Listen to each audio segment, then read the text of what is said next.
Gin dianggap sebagai American Psycho yang asli. Meskipun diperdebatkan apakah label serial killer pantas dipegang oleh Ed Gein, karena pada kenyataannya ia hanya dinyatakan bersalah atas pembunuhan 2 orang saja. Tetapi tingkat keparahan dan ketenaran dari pembunuhan yang ia lakukan mengilhami banyak penulis dan pembuat film horor, seperti penulis Robert Bloch, untuk kemudian difilmkan oleh Alfred Hitchcock dengan judul Psycho berdasarkan cerita yang sama oleh Robert Bloch. Lalu film Texas Chainsaw Massacre dan film The Silence of the Lambs. Ketiga film ini memiliki cerita berbeda, namun sama-sama terinspirasi dari seorang sosok psikopat bernama Ed Gein. Lalu bagaimana kisah hidup Ed Gein yang sebenarnya di dunia nyata?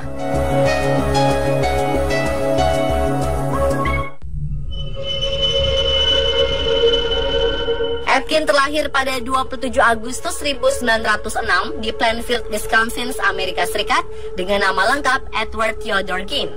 Ia dibesarkan di bawah pengaruh kuat dari ibunya yang sangat dominan untuk percaya bahwa wanita merupakan instrumen setan. Sedangkan sang ayah, George Gein, adalah seorang pecandu alkohol yang meninggal pada 1940 akibat gagal jantung. Kematian saudaranya Henry Gein pada 1944 akibat kebakaran menjadi tanda tanya besar karena tidak ditemukan adanya luka bakar di tubuh Henry, hanya memar yang tak terhitung jumlahnya di bagian kepala. Tetapi tidak ada tuduhan yang diajukan pada keluarga Gein, meskipun Ed Gein diduga ikut ambil bagian atas kematian adiknya. Kemudian pada akhir 1945, Ed Gein kehilangan ibunya, Augusta Gein, yang meninggal akibat serangan stroke. Setelah kematian ibunya, Ed Gein merasa benar-benar kesepian dan kehilangan. Ia sama sekali tidak memiliki teman, hanya ibunya lah orang yang paling dekat dengannya. Dan karena ia adalah satu-satunya anggota keluarga Gein yang masih hidup, maka ia memilih untuk melanjutkan dan menjalankan pertanian keluarganya sendiri, serta tinggal sendirian di sebuah rumah yang cukup besar. Ia mulai menyibukkan diri dengan membaca buku-buku tentang anatomi tubuh dan majalah-majalah yang berhubungan dengan kematian dan pembunuhan. Selain itu, sejarah kekejaman Nazi, khususnya eksperimen medis yang dilakukan pada orang-orang di kamp konsentrasi, adalah cerita yang paling dia sukai.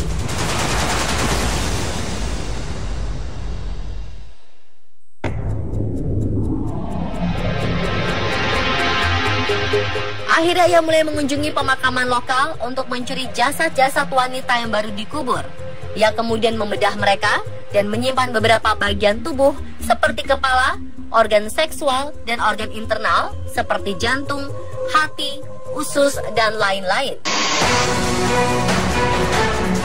Ed Gein juga membuat baju dari beberapa kulit mereka dan memakainya ketika berada di rumah. Tapi obsesi terbesarnya adalah pada alat kelamin perempuan. Hal ini menjadi kepuasan tersendiri untuknya.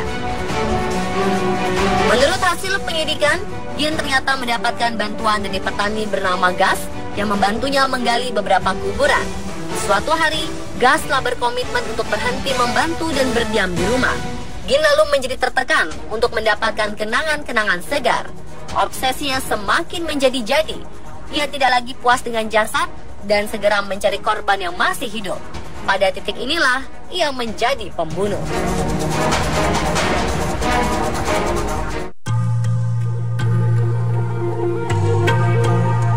Bernice Worden adalah seorang wanita berumur 50-an yang secara usia tidak beda jauh dengan usia ibu Ed Gein. Ia dinyatakan menghilang pada 16 November 1957. Anaknya Frank adalah wakil polisi setempat. Sejak Ed Gein memiliki reputasi buruk di kota dan terlihat berjalan-jalan pada hari Bernice Worden menghilang, Frank pun memutuskan untuk pergi memeriksa rumah Gein. Setelah memasuki gudang kayu, Frank sangat terkejut ketika melihat tubuh ibunya tergantung dalam posisi terbalik tanpa kepala. Terdapat pula sobekan panjang dari bagian kelamin sampai ke dada. Hatinya berada di atas piring, usus dan kepalanya ada di dalam kotak gudang. Sungguh mengerikan.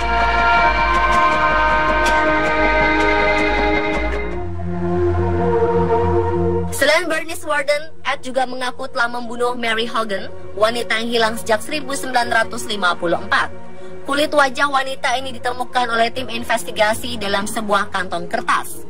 Ada sisa-sisa sekitar 15 perempuan yang ditemukan di rumah Ed. Namun ia mengatakan tidak bisa mengingat berapa banyak wanita yang benar-benar telah ia bunuh.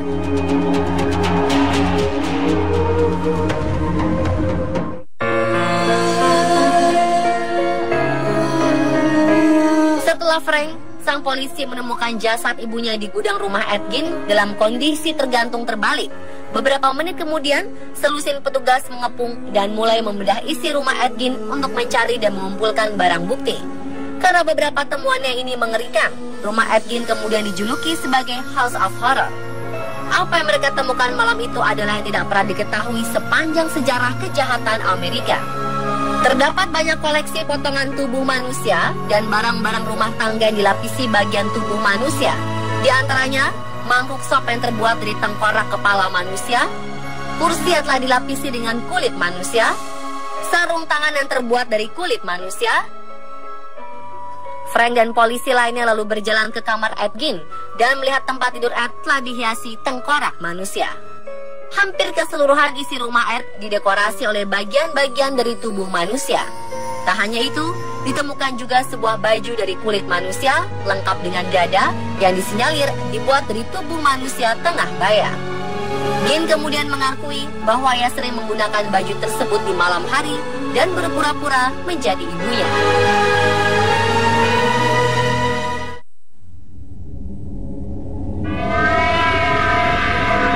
Di mata para tetangga, Edgin memang dianggap cukup aneh.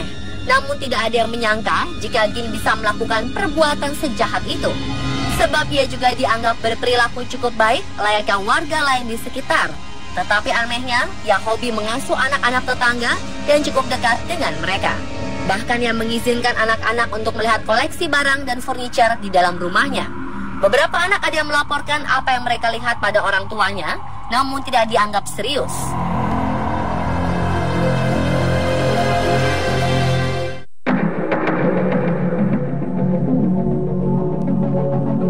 Beberapa bulan setelah Ed ditangkap, seorang pria melempar batu ke rumahnya. Bagi yang lain, rumahnya menjadi simbol kejahatan dan keburukan. Hingga pada 20 Maret 1958, rumah Ed mengalami kebakaran misterius dan terbakar sampai ke tanah. Orang-orang di Plainfield merasa senang rumah ini akhirnya hilang.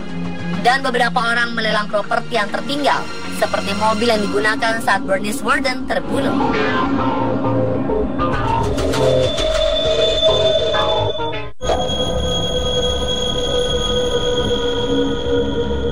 Persidangan Edgin digelar setelah ia menghabiskan 10 tahun di rumah sakit jiwa.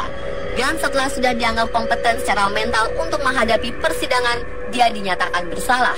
Tapi masih berstatus tahanan gila dan dikurung di Institut Kesehatan Mental Mendota hingga akhirnya meninggal pada 26 Juli 1984. Ia meninggal akibat kanker paru-paru dan gagal jantung. Edgin dikuburkan di pekuburan lokal Plainfield. Para penjaga penjara mencatat bahwa Edgin adalah seorang tahanan yang sangat sopan, lembut, dan bijaksana.